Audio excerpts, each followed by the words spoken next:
profil pelajar Pancasila tidak perlu dicantumkan semuanya. Misalnya dalam satu materi tentang barisan dan deret kita bisa ambil 3 profil pelajar Pancasila atau 4, jadi tidak perlu dicantumkan semuanya.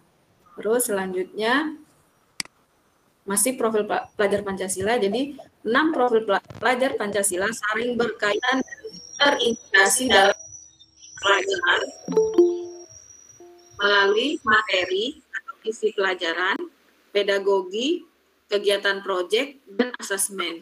Jadi setiap modul ajar memuat satu atau beberapa unsur dimensi profil pelajar Pancasila yang telah ditetapkan. Selanjutnya, nah masih di informasi umum terdapat sarana dan prasarana. Jadi sarana dan prasarana ini seperti biasa ya Bapak Ibu, jadi fasilitas dan bahan yang dibutuhkan untuk menunjang kegiatan pembelajaran. Jadi sarana merujuk ada alat dan bahan yang digunakan, sementara prasarana di dalamnya termasuk materi dan sumber bahan ajar yang lain yang relevan yang digunakan dalam kegiatan pembelajaran. Jadi ketersediaan materi disarankan mempertimbangkan kebutuhan peserta didik dan keterbatasan atau kelebihan teknologi, termasuk data prasarana yang penting untuk diperhatikan. Jadi ini menyesuaikan, kalau misalnya sekolah kita sarannya lengkap bisa kita, tapi kalau misalnya tidak lengkap ya mengikuti. Jadi ini tergantung dari sekolahnya masing-masing. Selanjutnya,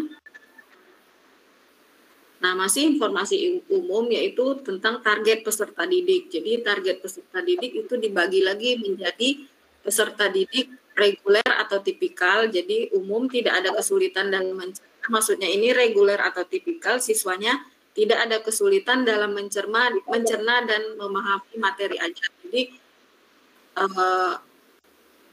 semuanya sama ya. Yang kedua, peserta didik dalam kesulitan belajar. Jadi di sini ada siswa yang memiliki gaya belajar yang terbatas, hanya satu gaya, misalnya dengan audio ini maksudnya siswa dengan kebutuhan khusus, misalnya ada yang tunarungu atau lain-lain.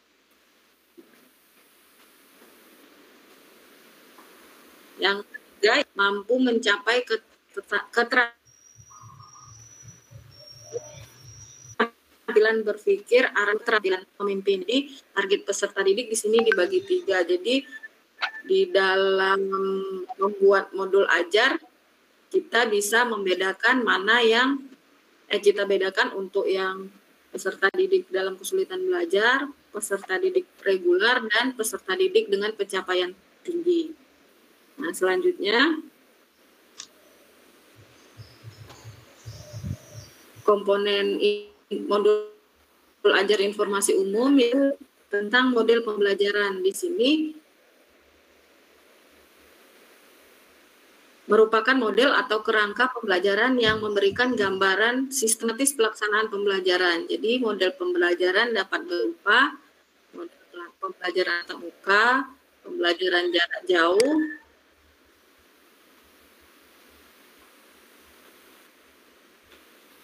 dalam jaringan, atau pembelajaran jarak jauh luar learning.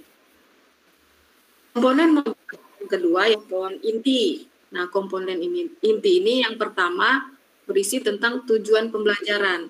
Tujuan pembelajaran harus mencerminkan hal-hal penting dari pembelajaran dan harus bisa diuji dengan berbagai bentuk asesmen sebagai bentuk dari unjuk pemahaman. Jadi tujuan pembelajaran ini menentukan kegiatan belajar, sumber daya yang digunakan sesuai dengan keberagaman murid dan metode asesmen yang digunakan.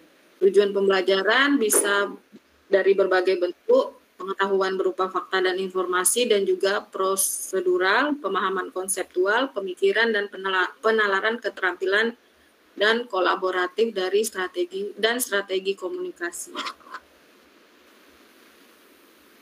Selanjutnya, di komponen inti ada pemahaman bermakna. Pemahaman bermakna ini adalah informasi tentang manfaat yang peserta didik terapkan dalam kehidupan sehari-hari.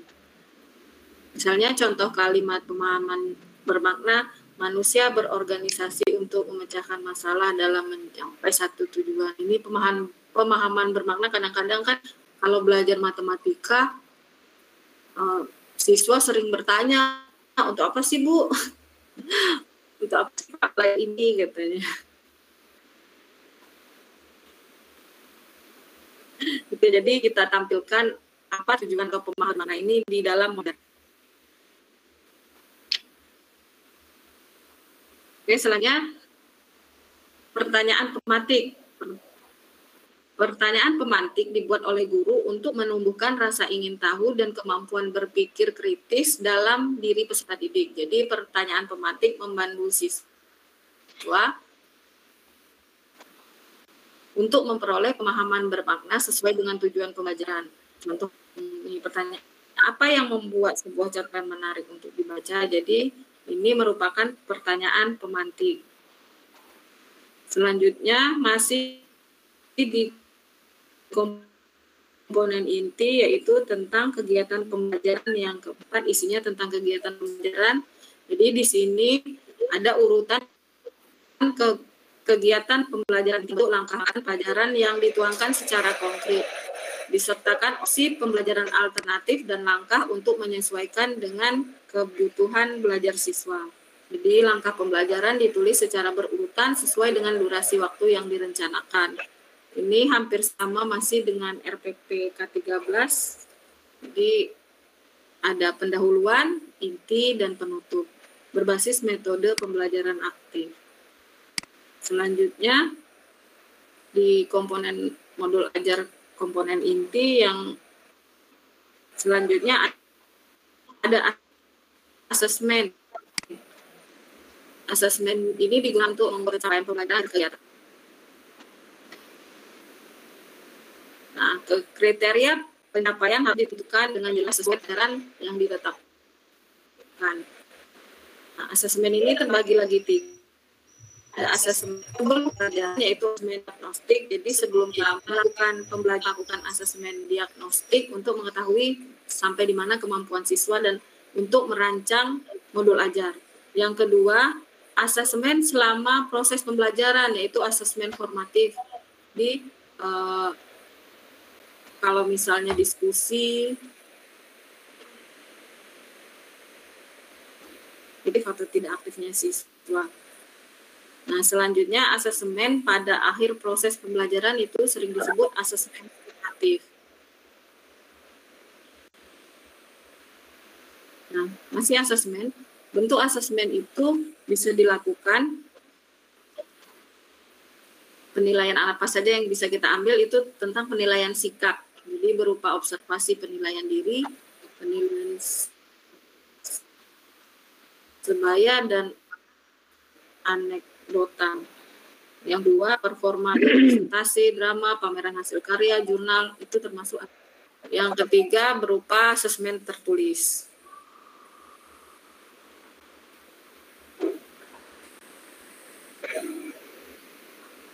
Yang selanjutnya yaitu komponen inti masih ada tentang pengayaan dan remedial. Pengayaan adalah kegiatan pembelajaran yang diberikan pada peserta didik dengan capaian tinggi agar mereka dapat mengembangkan potensinya secara optimal. Sedangkan remedial diberikan kepada peserta didik yang membutuhkan bimbingan dan memahami materi atau pembelajaran mengulang. Nah, saat merancang kegiatan pengayaan perlu diperhatikan mengenai diferensiasi, contohnya lembar belajar atau kegiatan yang berbeda dengan kelas. Nah, komponen modul ajar yang ketiga itu adalah lampiran. Jadi di dalam lampiran ini yang pertama terdapat lembar kerja peserta didik. Jadi lembar kerja ini ditujukan untuk peserta didik dan diperbanyak sesuai kebutuhan yang diberikan kepada peserta didik non-reguler. Nah, lampiran yang kedua yaitu bahan bacaan guru dan peserta didik. Nah, ini bahan bacaan yang buku yang ada di sekolah. Selanjutnya lampiran glosarium. Nah, jadi istilah secara alfabetikal yang dilengkapi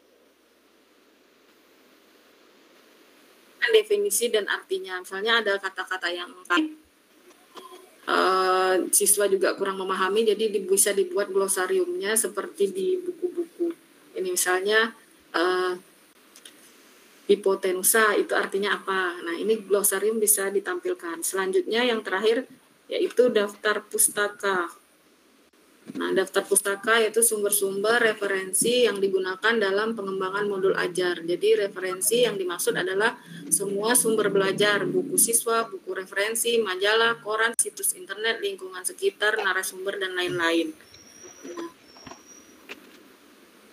Nah, baiklah, materi modul ajar sepertinya sampai di sini. Mana tahu ada tambahan dari ibu bapak lainnya. Saya tampilkan ya Pak Icap contoh modul ajarnya. Boleh lihatkan aja dulu Bu contoh. Tampilkan aja contohnya dulu Bu. Nanti baru kita buka sesi tanya jawab nanti. Ini contoh modul ajar barisan dan deret. Nah, yang pertama ini tadi identitas modul informasi umum terdiri dari belum muncul Bu. Belum muncul. Yang slide tadi. Oh.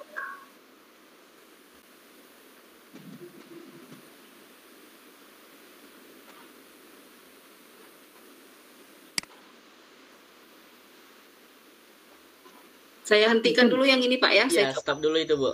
Baru saya coba share lagi. Ya.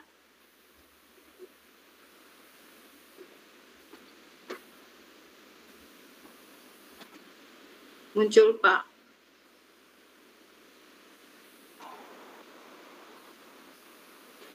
Udah Ibu. Oh udah. Ini contoh modul ajar barisan dan deret. Ini tentang identitas modul. Di sini sesuai dengan yang tadi kita lihat, ada nama penyusun, jenjang sekolah, fase, alokasi waktu, model pembelajaran, metode pembelajaran, sarana prasarana. Di sini target peserta didik saya ambil semuanya reguler karena di kelas kebetulan tidak ada yang berkebutuhan khusus.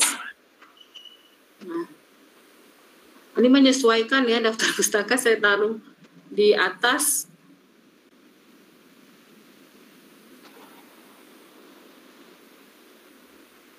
Nah, ini gambaran modul, kompetensi inti.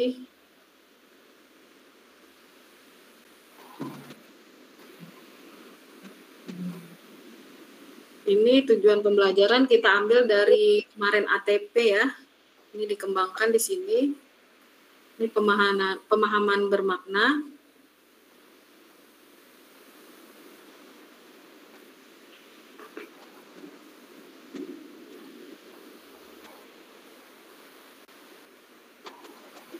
Ada pertanyaan pemantik, terus profil pelajar Pancasila. Di sini tidak saya ambil ke-6-nya, saya ambil hanya 5. Jadi boleh 2, boleh 3, jadi tidak perlu menampilkan semua profil pelajar Pancasila.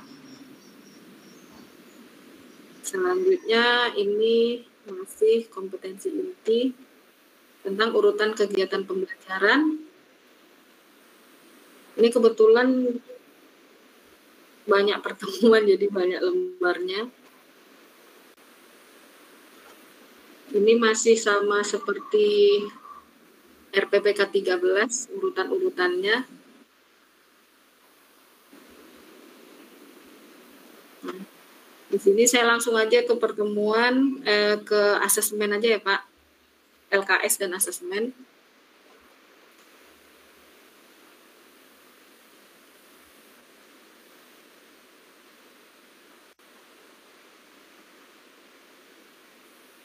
Nah, biasanya setelah kegiatan tertentu itu biasanya fleksibel.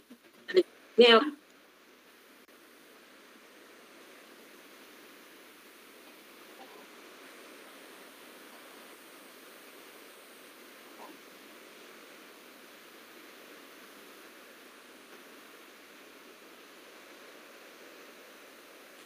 UKS dan asesmen lainnya. Terakhir itu ada pengayaan dan remedial.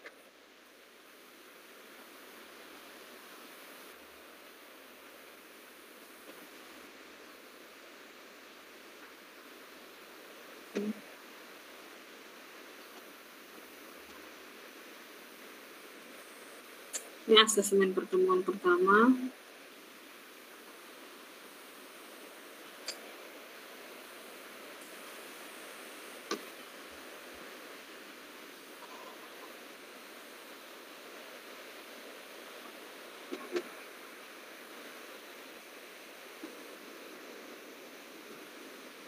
Pengayaan dan remedial.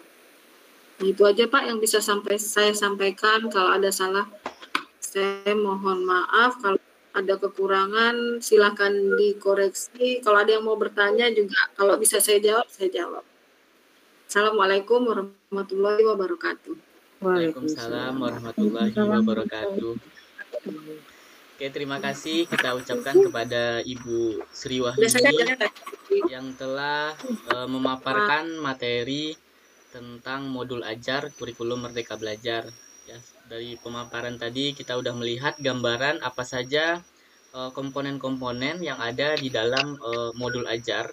Ya, kalau kita lihat sekilas itu hampir mirip dengan RPP ya kalau kita pakai kurikulum yang lama.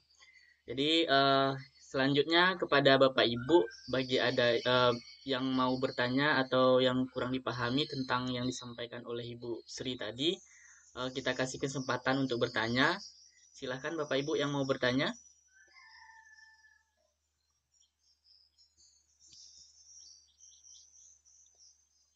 Oke, di sini sudah ada yang mengangkat tangan, Bu Rahmandari. Silahkan Bu Rahmandari.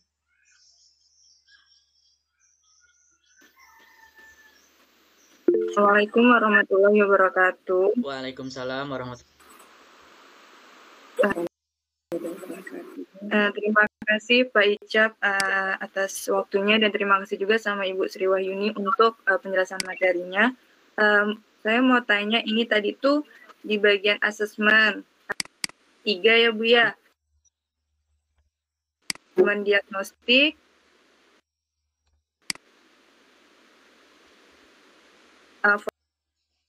format asesmen diagnostiknya karena ini tadi di sana asesmen diagnostik itu dilakukan sebelum pembelajaran. Karena di sini adalah kurikulum merdeka di mana tadi ada poin pentingnya itu adalah peserta didik. Jadi intinya kita memberi model atau strategi itu sesuai dengan kebutuhan siswa. Yeah. Berarti di situ nanti informasi yang didapatkan itu dari asesmen diagnostik itu berarti kan Bu ya. Nah, yang saya mau tanyakan itu adalah bagaimana jika ketika kita sudah melaksanakan asesmen diagnostik ternyata kemampuan anak beda-beda. Apakah anak-anak yang mungkin anggaplah kita kategorikan ada beberapa anak yang kemampuannya itu masih cukup kurang untuk materi ini, apakah dia kita ngasih materinya itu di kelas reguler atau mungkin ada kelas tambahan. Misalnya nih saya kasih kasus ya Bian, kita misalnya belajar tentang vektor, tentang operasi vektor, di mana di sana kita coba dulu mengetahui apakah anak-anak ini mampu apa tidak untuk melakukan operasi matematika seperti penjumlahan, pengurangan, perkalian atau pembagian. Kita tes itu dulu dan ternyata ada beberapa anak yang tidak mampu untuk melakukan operasi matematika tersebut. Nah, untuk anak-anak yang tidak mampu itu, apakah sistem mengajarnya kita lakukan di hari biasa KBM biasa atau mungkin ada hari khususnya gitu Ibu tentang pelaksanaannya. Terima kasih. Kalau saya di sekolah, kan kadang-kadang kita siswa kan tidak semuanya sama. Ada yang operasi piramid situ aja sulit. Jadi, saya kelompokkan mereka itu belajar ke teman sebaya. Biasanya mereka dengan teman sebaya ini ya lebih semangat gitu. Jadi di kelompok-kelompokkan. Jadi misalnya di dalam satu kelompok ada satu siswa yang bisa misalnya yang cepat nangkapnya. Nah, disitulah mereka belajar. Jadi kalau saya lakukan di sekolah seperti itu. Berarti tetap pada pembelajaran itu ya Bu ya? Pembelajaran, iya, tetap pada pembelajaran, tapi kita kan setelah asesmen diagnostik kita tahu siswa yang mana yang kurang bisa, bukan tidak bisa tapi kurang bisa. Nah, disitulah dikelompok-kelompokkan dalam satu kelompok. Jadi mereka kita arahkan nanti bisa bertanya sama teman yang lebih cepat ininya. Itu Ibu Rohman During. Oke. Terima kasih Ibu atas penjelasannya. Ya, terima kasih. Sama-sama. Oke. Terima kasih Bu Rohmandari atas pertanyaannya dan Bu Sri Wahyuni yang telah memberikan jawaban dari pertanyaan dari Bu Rohmandari. Sekarang silakan Bapak Ibu yang mau bertanya lagi, masih ada kesempatan Bapak Ibu, silakan.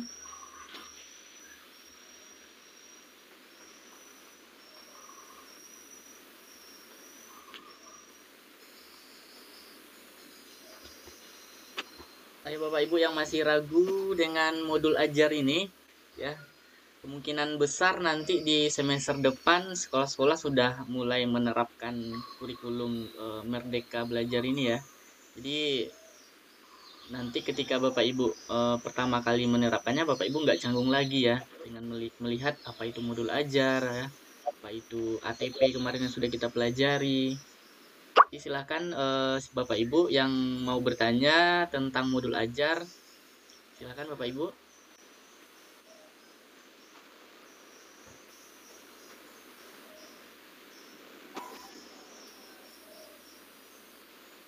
Oke, sepertinya nggak ada ya yang mau bertanya. Udah paham semua nih atau gimana ini Bapak Ibu?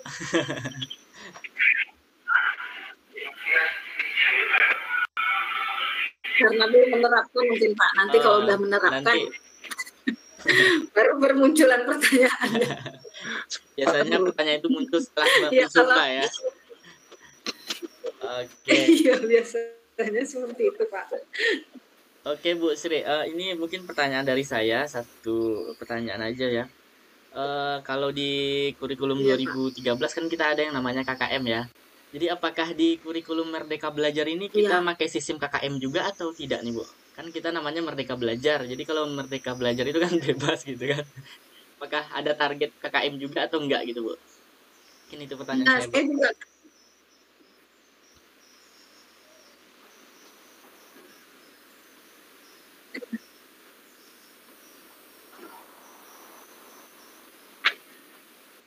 Halo Bu Sri. Ya, saya kan bermasalah yang dulu saya ada KM yang katanya itu enggak. Jelas ya Pak suara saya Pak? Agak putus-putus Bu. Oke. Iya. Saya juga bertanya kan waktu saya BIMTEK ada KKM atau tidak. Katanya itu fleksibel, jadi tidak ada KKM, institusinya ngomong. Jadi saya juga bingung setelah kami ke kan ada namanya PMO tuh Pak, setiap bulan ada pelatih ahlinya. Iya benar. Nah saya tanya ke pelatih ahlinya, itu katanya ada KKM. Nah saya sampai sekarang bingung Pak, ada KKM atau tidak.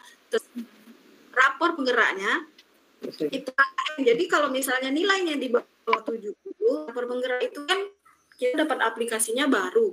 Kalau di bawah nilai 70 itu tidak pas katanya Pak. Jadi saya sampai sekarang tuh masih bingung KKM-nya ada atau tidak.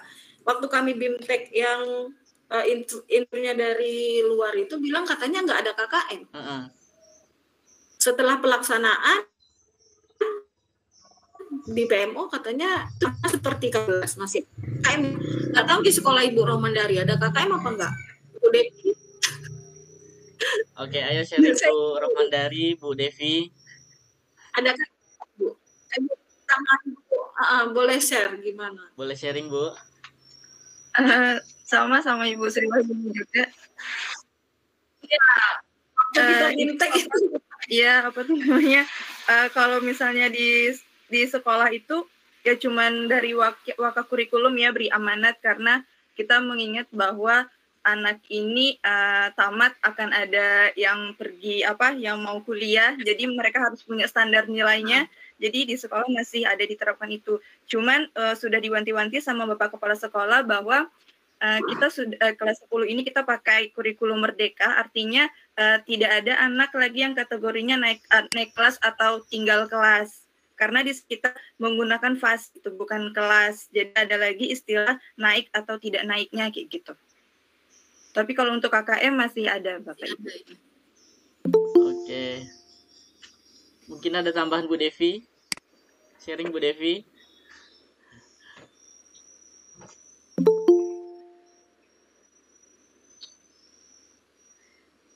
Oke. Berarti KKM itu nggak mesti ada berarti ya, Bu? Tetapi ketika di rapor itu apakah ada batasan nilainya gitu nggak, Bu? Kalau kayak kita rapor sekarang kan ada tuh. Nggak ada, Pak. Kan? Ada ya, Bu?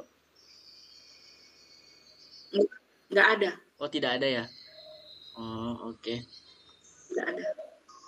Terima kasih Bu Sri, Bu Rohmandari. Mungkin dari Bapak Ibu yang lain masih ada yang mau bertanya, silakan Bapak Ibu.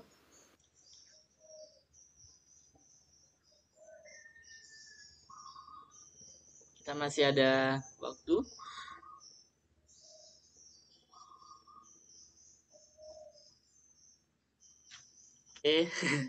Tidak ada. Mungkin Bu Rohmandari, ketika kita MGMP bulan lalu kan ada tuh pertanyaan yang masih kemarin masih belum dapat jawabannya. Apakah sekarang udah dapat jawabannya atau belum, Bu Rohmandari? Tentang apa kemarin kalau nggak salah? Itu kemarin tentang jurusan kalau nggak salah. Jurusan. Itu apa penjurusan itu? Iya, penjurusan, benar. Tentang penjurusan, kalau misalnya ada itu ya, kita masih belum mendapatkan jawabannya, Pak. Oh, masih tentang belum. Hal itu karena belum dibahas juga sama PMO kita. Iya, jadi bulan ini belum ada PMO. Mungkin nanti bisa ditanyakan. Kemarin itu tentang pembagian pembagian jurusan kemarin tentang kan? itu ya. Kalau misalnya ada kalau misalnya itu jumlahnya sedikit, apakah iya, dibuka kelasnya gitu ya? Iya, benar. Masalah kemarin. Benar. Belum ada didiskusikan sih, Pak. Oke. Itu Pak yang saya lihat itu kayak ada pengelompokan penjurusan itu pengelompokan. Jadi siswa milih misalnya ada IPA, IPS. IPA itu apa aja, misalnya biologi, fisika. Jadi dalam paket-paketnya itu mereka ngambil. Jadi kayaknya jam juga tidak berkurang lah, Pak.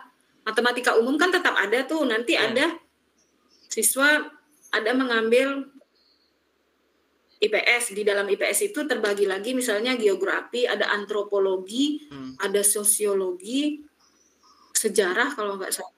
Nah, nanti IPA itu fisika, kimia, biologi, terus ada matematika terapan kalau nggak salah ya Bu Rohmandari.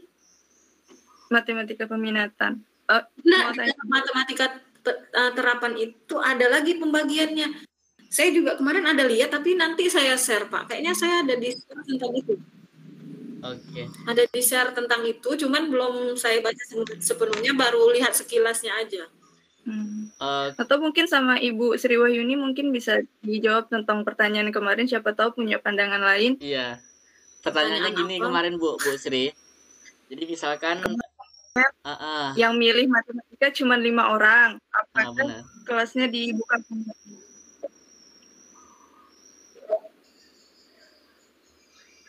Jadi kayaknya gini Pak, itulah belum jelas, kita belum tahu kan karena belum melaksanakan. Jadi siswa itu dia pilih kelompok A, kelompok B, Nah, kelompok A itu mungkin ada matematika, ada mungkin dalam kelompok A misalnya dia milih kelompok A, berarti semua mapel yang ada di kelompok A dia harus ambil. Jadi tidak bisa 5 orang, Pak. Kalau dia misalnya ngambil kimia, berarti dia harus ngambil matematika. Jadi otomatis, jadi dia dikelompok-kelompokkan gitu, Pak. Misalnya gini contohnya IPS lah ya, saya belum lihat kelompok IPA sama matematika ini disatukan atau tidak. Jadi misalnya dia mau mengambil ekonomi. Nah, dia tidak bisa ambil ekonomi saja, Pak. Jadi dia harus ambil semua mapel yang ada di kelompok IPS itu. Jadi dia harus ambil ekonomi, sejarah. Jadi per paket gitu dia, Pak. Jadi tak mungkin kan cuma 5 orang yang mengambil matematika. Jadi dia dikelompokkan. Kalau dia ngambil IPS, berarti dia harus ngambil mapel ekonomi, sosiologi, antropologi, sejarah. Nah, jadi per paket gitu dia, Pak. Sama aja kayaknya jurusannya jatuhnya. Kalau seperti itu berarti nggak merdeka lagi jadinya kan, Bu? Iya. Nah, iya.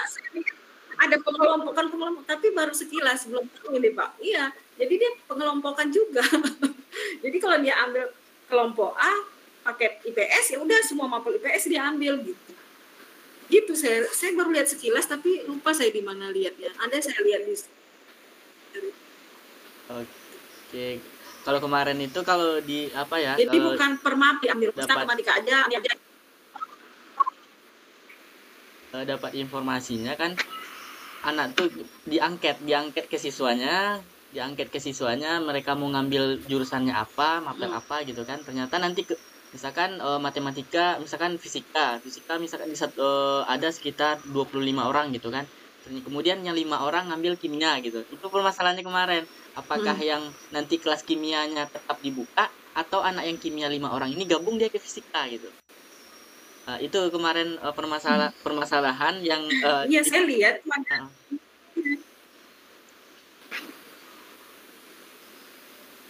Nanti kalau saya lihat lagi informasinya tuh saya ada baca sekilas cuman, Pak. Jadi kelompok IPA tuh kalau dia ngambil fisika ya otomatis dia ngambil kimia. Jadi tetap dikelompok-kelompokkan gitu.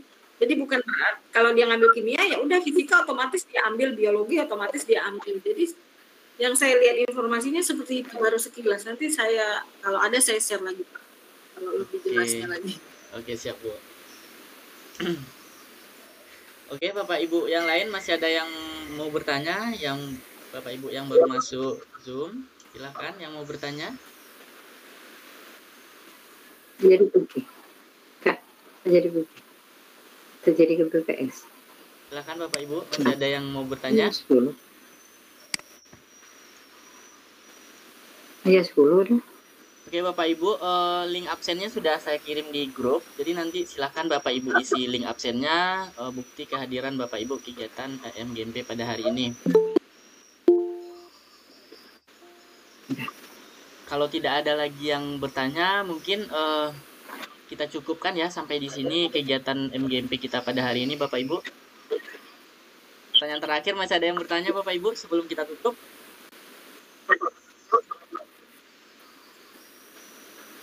Cukup Bapak Ibu?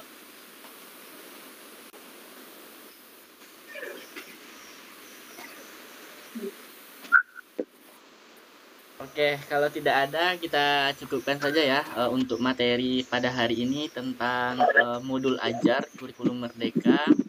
Terima kasih kita ucapkan kepada Bu Sri Wahyuni yang telah bersedia berbagi atau sharing dengan kita semua tentang penyusunan modul ajar kurikulum merdeka belajar. Oke, kemudian sebelum kita tutup, mungkin sedikit informasi bagi Bapak Ibu semua. Jadi ketika kegiatan MGMP ini, bagi Bapak Ibu yang punya PTK, yang mau menseminarkan, ya kita kasih waktu nanti ketika MGMP atau kita siapkan waktu untuk menyeminarkan PTK-nya Bapak Ibu. Jadi supaya nanti Bapak Ibu ketika naik pangkat, Bapak Ibu tidak susah lagi atau menyusun dupa, nggak susah lagi mencari tempat untuk menseminarkan PTK Bapak Ibu. Jadi misalkan setiap bulan kita MGMP, jadi kalau seandainya Bapak Ibu ingin melakukan seminar PTK Bapak Ibu, silakan hubungi saya atau pengurus yang lain sebelum hari MGMP. Jadi biar bisa kita siapkan waktu untuk Ibu menyampaikan atau memaparkan materi PTK yang sudah Bapak Ibu laksanakan Bapak Ibu. Karena banyak teman-teman mungkin bingung tempat seminar di mana nih gitu kan.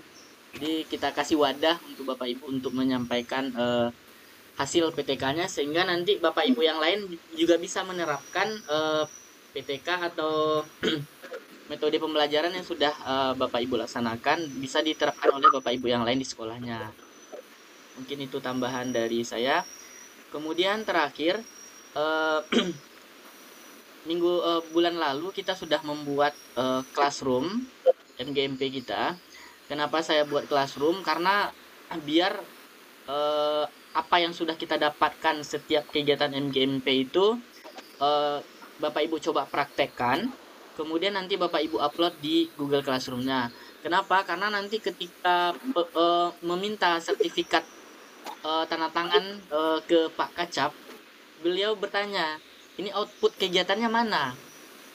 Ya, bukti barang kegiatannya mana? Contohnya misalkan hari ini kita membahas tentang modul ajar. Nanti Bapak itu akan menanya, mana modul ajar yang sudah dibuat oleh guru-guru itu.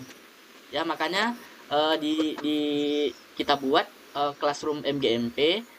Nanti Bapak Ibu silahkan, bagi yang belum bergabung, silahkan bergabung di classroom MGMP. Nanti akan dikirimkan ulang linknya, supaya nanti apa yang Bapak Ibu dapatkan hari ini Bapak Ibu coba membuat ya sebisa Bapak Ibu aja, kemudian Bapak Ibu upload ke Google Classroom-nya. Jadi nanti ketika permintaan tantangan sertifikat, nanti Pak Kacapnya nanya, mana bukti fisiknya materi ini ya. Jadi saya tinggal menengokkan file-file yang ada di Classroom Bapak Ibu. Gimana Bapak Ibu, setuju nggak?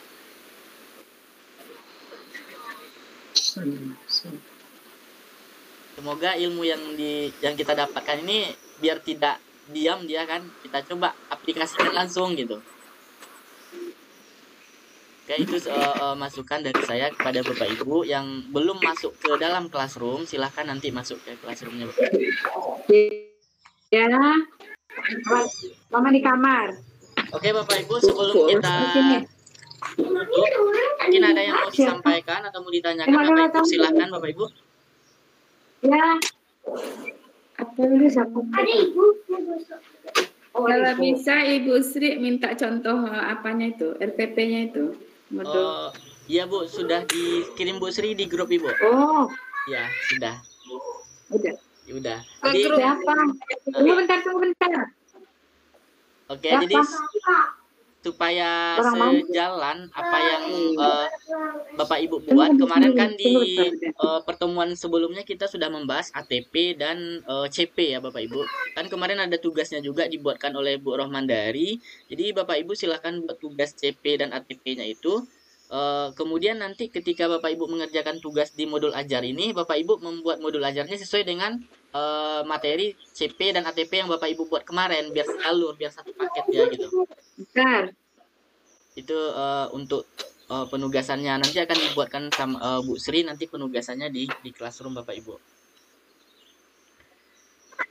Silakan Bapak Ibu, ada yang mau disampaikan, mau ditambahkan atau mau ditanyakan Bapak Ibu? Ya.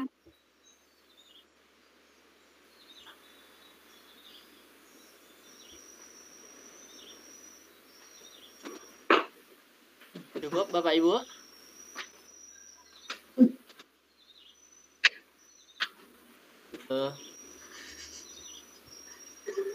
Untuk sementara cukup Pak.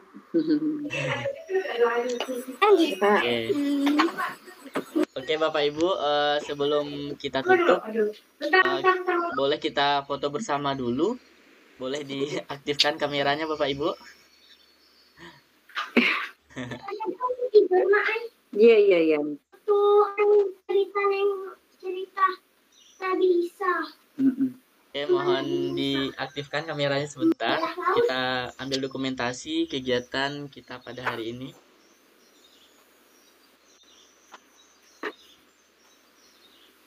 Ini karena sinyal saya nggak bagus kayaknya nih ya. Nggak ada muncul fotonya, cuman Bu Pur yang jumpa fotonya.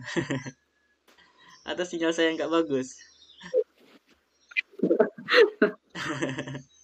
Cuman nampak Bu Pur sama Bu Runi.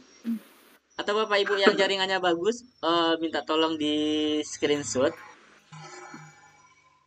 Ini mungkin karena jaringan saya, jadi yang nampak wajahnya cuma Bu Pur sendiri. Yang lainnya nggak nampak wajahnya karena mungkin karena jaringan ya. Jadi kepada Bapak Ibu yang jaringannya bagus, yang nampak wajahnya mohon di screenshot ya Bapak Ibu. Terusnya screenshot kan? Itu kata nih. Screenshot. Coba screenshot. Kayaknya udah lah. Tapi coba bikin lagi tuh cuman. Coba lagi screenshot. Coba ada di sini. Oke.